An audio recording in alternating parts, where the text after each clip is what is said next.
सास बहू का कर्तव्य। एक समय की बात है, एक गांव में एक परिवार रहता था। इस परिवार में 2 सास और 2 बहुएं थीं। सास बहू के बीच अनेक विवाद और मतभेद होते थे।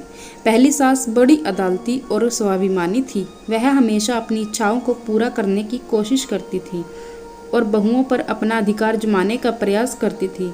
वह खुद को परिवार की मुखिया मानती थी और इसका उपयोग अपनी अधिकारवादी दबावपूर्ण सोच के लिए करती थी। दूसरी सास आदर्शवादी, समझदार और धैर्यशील थी। वह समझती थी कि परिवार में सबका सम्मान करना और सभी को एक साथ मिलकर काम करना आवश्यक है। वह अपनी बहुओं के साथ मिलकर उनकी मान्यताओं और सुझावों का सम्मान करती थी। पहली बहू शांतिपूर्वक अपनी सास के साथ काम करने का प्रयास करती थी, परंतु सास उससे अधिकार और आदेशों की भूमिका देना चाहती थी।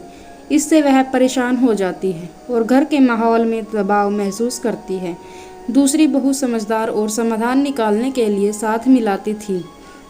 वह दिल से सास के साथ मिलकर सहायता करने का प्रयास करती थी और विवादों को सुलझाने के लिए हमेशा तत्पर रहती थी। धीरे धीरे पहली सास ने समझा कि उसका अधिकारवादी और दबावपूर्ण सोच न केवल उसकी बहुओं को दुख पहुंचा रहा है, बल्कि परिवार के सभी सदस्यों को भी।